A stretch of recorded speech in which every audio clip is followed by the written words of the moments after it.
The Madness from the Sea by H.P. Lovecraft.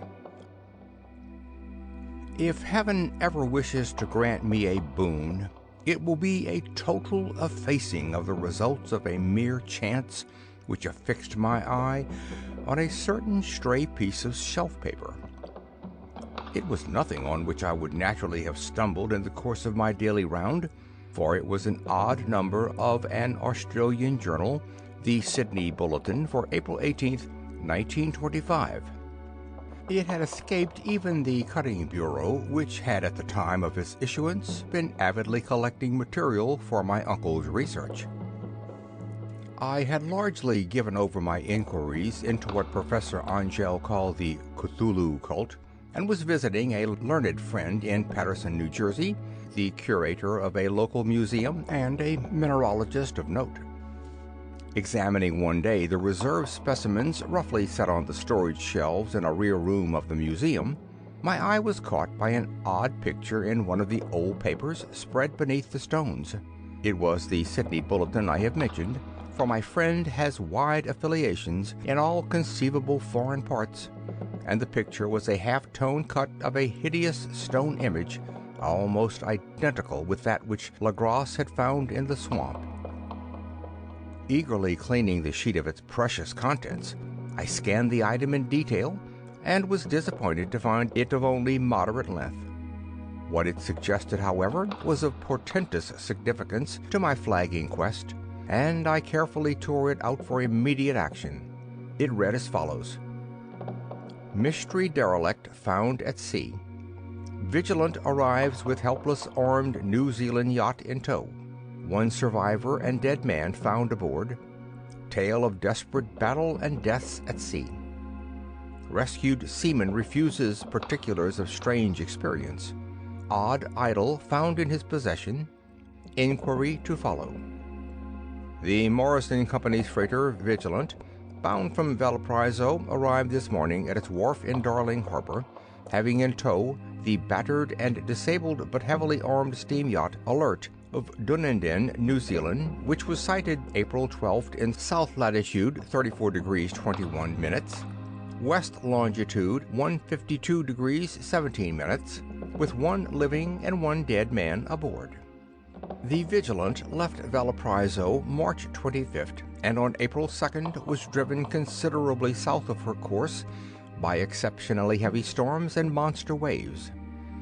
On April 12th the derelict was sighted, and though apparently deserted, was found upon boarding to contain one survivor in a half-delirious condition and one man who had evidently been dead for more than a week. The living man was clutching a horrible stone idol of unknown origin, about a foot in height, regarding whose nature authorities at Sydney University, the Royal Society, and the museum in College Street all profess complete bafflement, and which the survivor says he found in the cabin of the yacht in a small carved shrine of common pattern. This man, after recovering his senses, told an exceedingly strange story of piracy and slaughter. He is Gustav Johansen, a Norwegian of some intelligence, and had been second mate of the two-masted schooner Emma of Auckland, which sailed for Callao February 20th with a complement of 11 men. The Emma, he says, was delayed and thrown widely south of her course by the great storm of March 1st, and on March 22nd, in south latitude 49 degrees 51 minutes, west longitude 128 degrees 34 minutes, encountered the Alert, manned by a queer and evil-looking crew of Kanakas and half-castes. Being ordered peremptorily to turn back, Captain Collins refused, whereupon the strange crew began to fire savagely and without warning upon the schooner with a peculiarly heavy battery of brass cannon forming part of the yacht's equipment. The Emma's men showed fight, says the survivor, and though the schooner began to sink from shots beneath the waterline, they managed to heave alongside their enemy and board her, grappling with the savage crew on the yacht's deck, and being forced to kill them all, the number being slightly superior, because of their particularly abhorrent and desperate, though rather clumsy, mode of fighting. 3 of Emma's men, including Captain Collins and First Mate Green, were killed, and the remaining 8, under Second Mate Johansen, proceeded to navigate the captured yacht, going ahead in their original direction to see if any reason for their ordering back had existed. The next day, it appears, they raised and landed on a small island, although none is known to exist in that part of the ocean, and 6 of the men somehow died ashore, though Johansen is queerly reticent about this part of his story and speaks only of their falling into a rock chasm.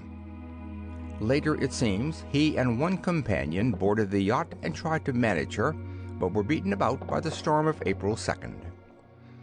From that time till his rescue on the 12th, the man remembers little, and he does not even recall when William Bryden, his companion, died. Bryden's death reveals no apparent cause, and was probably due to excitement or exposure. Cable advices from Dunedin report that the Alert was well known there as an island trader, and bore an evil reputation among the waterfront. It was owned by a curious group of half-castes whose frequent meetings and night trips to the woods attracted no little curiosity, and it had set sail in great haste just after the storm and earth tremors of March 1st. Our Auckland correspondent gives the Emma and her crew an excellent reputation, and Johansen is described as a sober and worthy man. The Admiralty will institute an inquiry on the whole matter beginning tomorrow, at which every effort will be made to induce Johansen to speak more freely than he has done hitherto. This was all, together with the picture of the hellish image. But what a train of ideas it started in my mind! Here were new treasures of data on the Cthulhu cult, and evidence that it had strange interests at sea as well as on land. What motive prompted the hybrid crew to order back the Emma as they sailed about with their hideous idol? What was the unknown island on which 6 of the Emma's crew had died, and about which the mate Johansen was so secretive? What had the Vice Admiralty's investigation brought out, and what was known of the noxious cult in Dunedin? And most marvelous of all, what deep and more than natural linkage of dates was this which gave a malign and now undeniable significance to the various turns of events so carefully noted by my uncle? March 1st, our February 28th according to the international dateline, the earthquake and storm had come.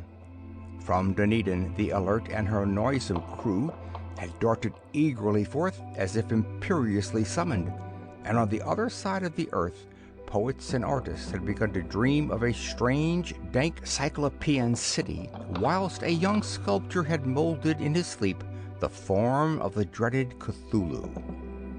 March 23rd, the crew of the Emma landed on an unknown island and left 6 men dead, and on that date, the dreams of sensitive men assumed a heightened vividness and darkened with dread of a giant monster's malign pursuit, whilst an architect had gone mad and a sculptor had lapsed suddenly into delirium.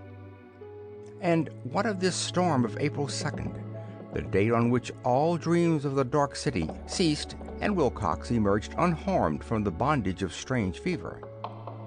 What of all this, and of those hints of old Castro about the sunken star-born old ones and their coming reign, their faithful cult, and their mastery of dreams? Was I tottering on the brink of cosmic horrors beyond man's power to bear?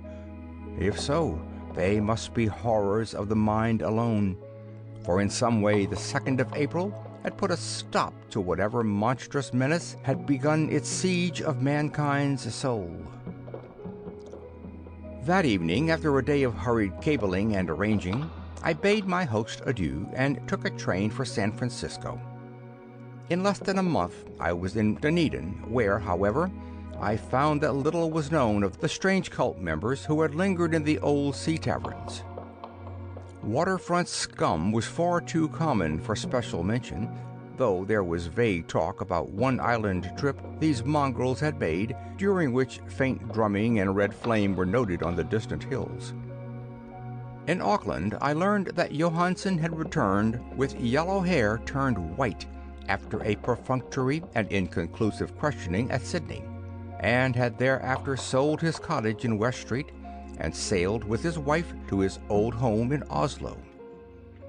Of his stirring experience he would tell his friends no more than he had told the Admiralty officials, and all they could do was to give me his Oslo address. After that I went to Sydney and talked profitlessly with seamen and members of the Vice Admiralty Court. I saw the Alert, now sold and in commercial use at Circular Quay in Sydney Cove, but gained nothing from its non-committal bulk. The crouching image, with its cuttlefish head, dragon body and scaly wings, and hieroglyphed pedestal, was preserved in the museum at Hyde Park, and I studied it long and well, finding it a thing of baleful, exquisite workmanship, and with the same utter mystery, terrible antiquity, and unearthly strangeness of material which I had noted in Legras's smaller specimen. Geologists, the curator told me, had found it a monstrous puzzle, for they vowed that the world held no rock like it. Then I thought, with a shudder, of what old Castro had told Legras about the primal great ones. They had come from the stars and had brought their images with them. Shaken with such a mental revolution as I had never before known, I now resolved to visit mate Johansen in Oslo. Sailing for London, I re-embarked at once for the Norwegian capital, and one autumn day landed at the trim wharves in the shadow of Egeberg. Johansen's address, I discovered, lay in the old town of King Harald Hardrada, which kept alive the name of Oslo during all the centuries that the greater city masqueraded as Christiania. I made the brief trip by taxicab and knocked with palpitating heart at the door of a neat and ancient building with plastered front. A sad-faced woman in black answered my summons, and I was stung with disappointment when she told me in halting English that Gustav Johansen was no more.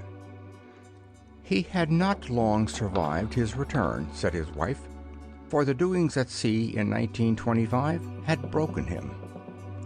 He had told her no more than he had told the public, but had left a long manuscript of technical matters, as he said, written in English, evidently in order to safeguard her from the peril of casual pursuit. During a walk through a narrow lane near the Gothenburg dock, a bundle of papers falling from an attic window had knocked him down. 2 Lascar sailors at once helped him to his feet, but before the ambulance could reach him, he was dead. Physicians found no adequate cause for the end, and laid it to heart trouble and a weakened constitution. I now felt gnawing at my vitals that dark terror which will never leave me till I, too, am at rest, accidentally or otherwise. Persuading the widow that my connection with her husband's technical matters was sufficient to entitle me to his manuscript, I bore the document away and began to read it on the London boat. It was a simple, rambling thing, a native sailor's effort at post facto diary, and strove to recall day by day that last awful voyage. I cannot attempt to transcribe it verbatim in all its cloudiness and redundance, but I will tell its gist, enough to show why the sound of the water against the vessel's sides became so unendurable to me that I stopped my ears with cotton. Johansen, thank God, did not know quite all, even though he saw the city and the thing, but I shall never sleep calmly again when I think of the horrors that lurk ceaselessly behind life in time and space, and of those unhallowed blasphemies from elder stars which dream beneath the sea, known and favored by a nightmare cult, ready and eager to loose them on the world whenever another earthquake shall heave their monstrous stone city again to the sun and air. Johansen's voyage had begun just as he told it to the Vice Admiralty. The Emma in ballast, had cleared Auckland on February 20th, and had felt the full force of that earthquake-born tempest which must have heaved up from the sea bottom the horrors that filled men's dreams. Once more under control, the ship was making good progress when held up by the Alert on March 22nd, and I could feel the mate's regret as he wrote of her bombardment and sinking. Of the swarthy cult fiends on the Alert, he speaks with significant horror. There was some peculiarly abominable quality about them, which made their destruction seem almost a duty, and Johansen shows ingenious wonder at the charge of ruthlessness brought against his party during the proceedings of the Court of Inquiry. Then, driven ahead by curiosity in their captured yacht under Johansen's command, the men sight a great stone pillar sticking out of the sea, and in south latitude 47 minutes 9 degrees, west longitude 126 minutes 43 degrees, come upon a coastline of mingled mud, ooze, and weedy Cyclopean masonry, which can be nothing less than the tangible substance of Earth's supreme terror, the nightmare corpse city of Rouillé, that was built in measureless eons behind history by the vast, loathsome shapes that seeped down from the dark stars.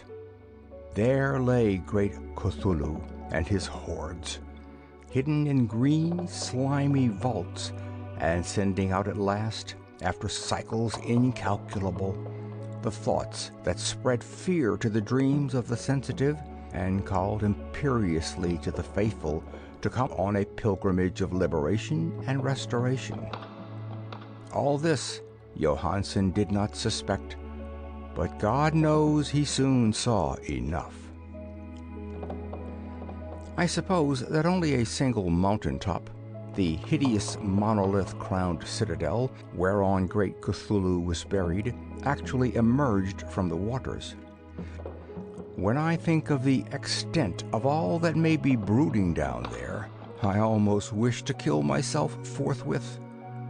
Johansen and his men were awed by the cosmic majesty of this dripping Babylon of elder demons, and must have guessed without guidance that it was nothing of this or of any sane planet. Awe at the unbelievable size of the greenish stone blocks, at the dizzying heights of the great carven monolith, and at the stupefying identity of the colossal statues and bas-reliefs with the queer image found in the shrine on the Alert, is poignantly visible in every line of the mate's frightened description. Without knowing what futurism is like, Johansen achieved something very close to it when he spoke of the city, for instead of describing any definite structure or building, he dwells only on the broad impressions of vast angles and stone surfaces too great to belong to anything right or proper for this earth, and impious with horrible images and hieroglyphs. I mention his talk about angles because it suggests something Wilcox had told me of his awful dreams. He had said that the geometry of the dream place he saw was abnormal, non-Euclidean, and loathsomely redolent of spheres and dimensions apart from ours. Now, an unlettered seaman felt the same thing whilst gazing at the terrible reality. Johansen and his men landed at a sloping mud bank on this monstrous acropolis and clambered slipperily up over Titan oozy blocks which could have been no mortal staircase. The very Son of Heaven seemed distorted when viewed through the polarizing miasma welling out from the sea-soaked perversion, and twisted menace and suspense lurked leerily in those crazily elusive angles of carven rock where a second glance showed concavity after the first showed convexity. Something very like fright had come over all the explorers before anything more definite than rock and ooze and weed was seen.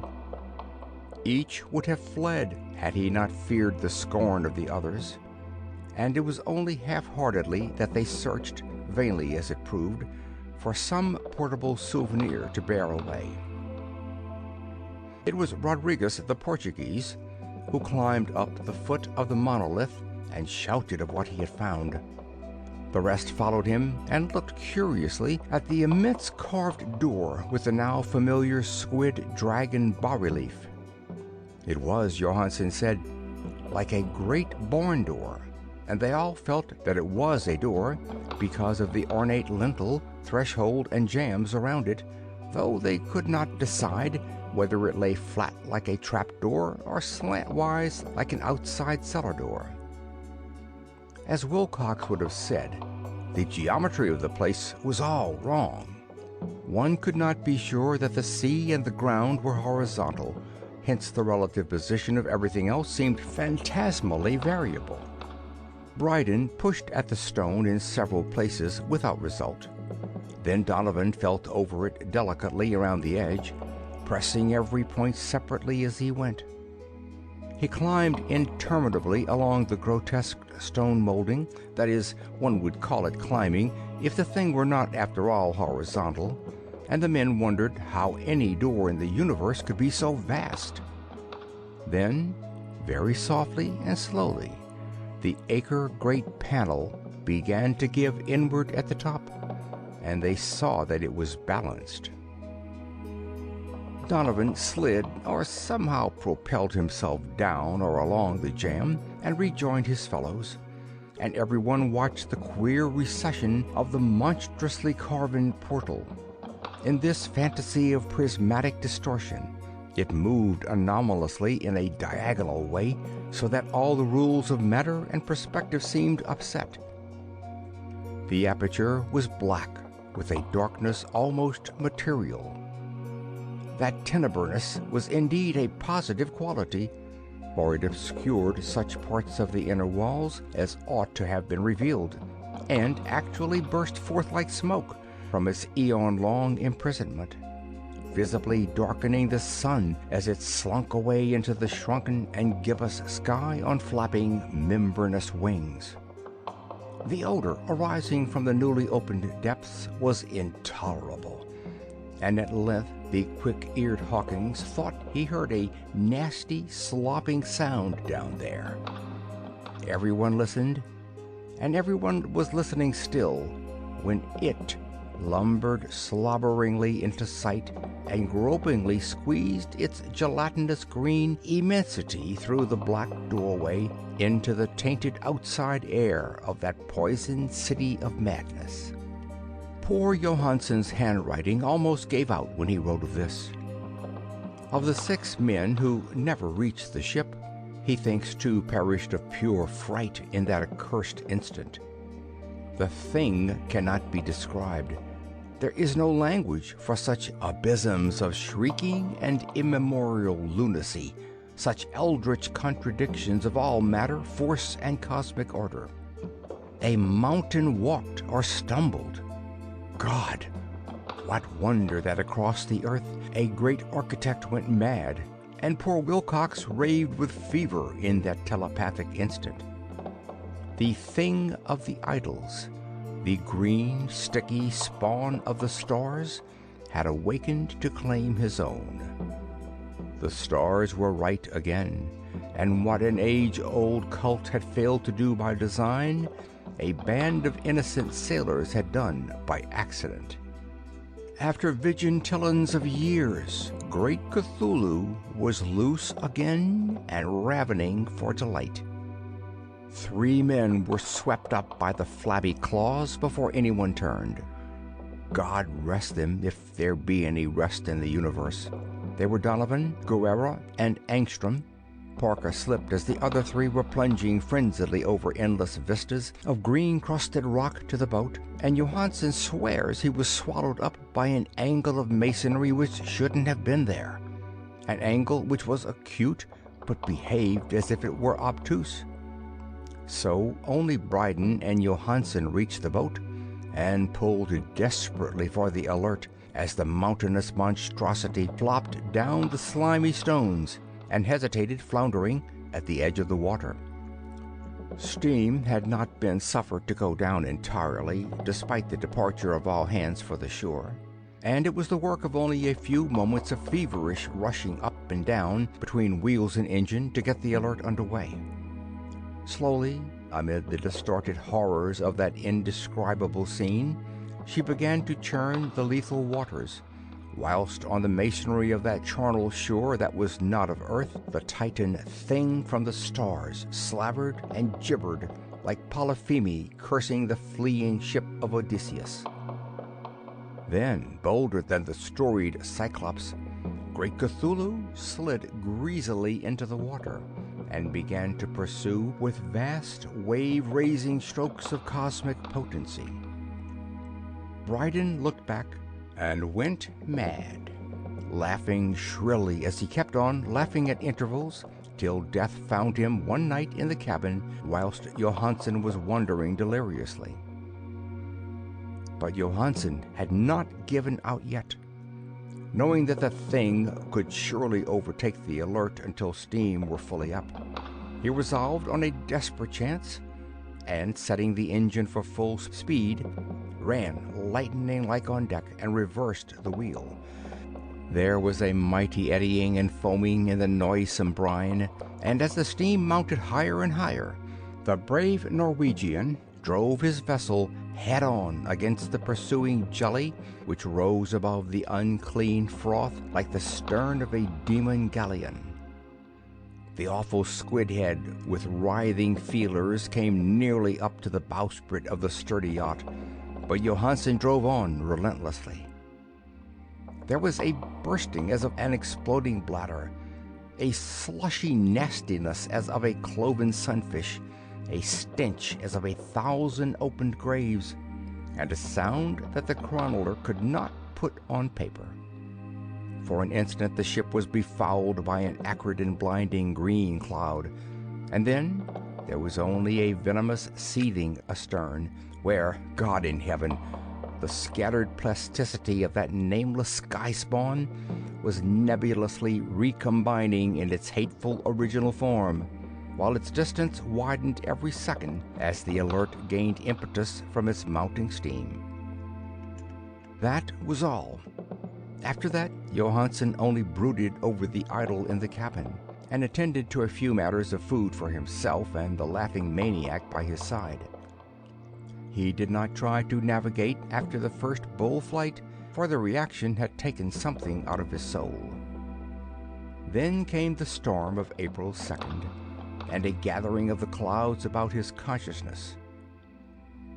There is a sense of spectral whirling through liquid gulfs of infinity, of dizzying rides through reeling universes on a comet's tail, and of hysterical plunges from the pit to the moon, and from the moon back again to the pit, all livened by a cachinnating chorus of the distorted, hilarious elder gods and the green bat-winged mocking imps of Tartarus.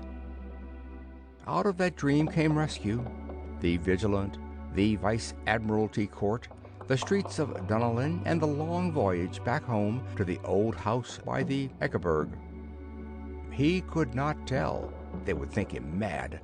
He would write of what he knew before death came, but his wife must not guess.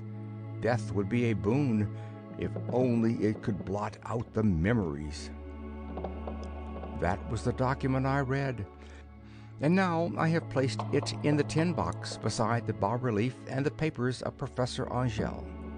With it shall go this record of mine, this test of my own sanity, wherein is pieced together that which I hope may never be pieced together again.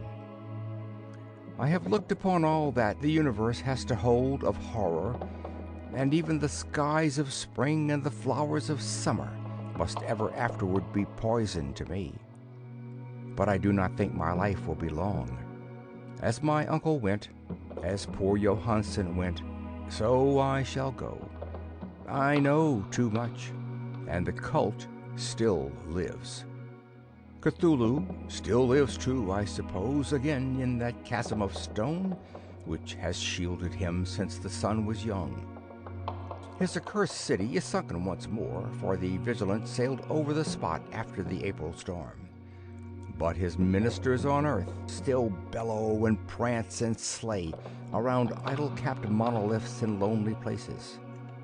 He must have been trapped by the sinking whilst within his black abyss, or else the world would by now be screaming with fright and frenzy.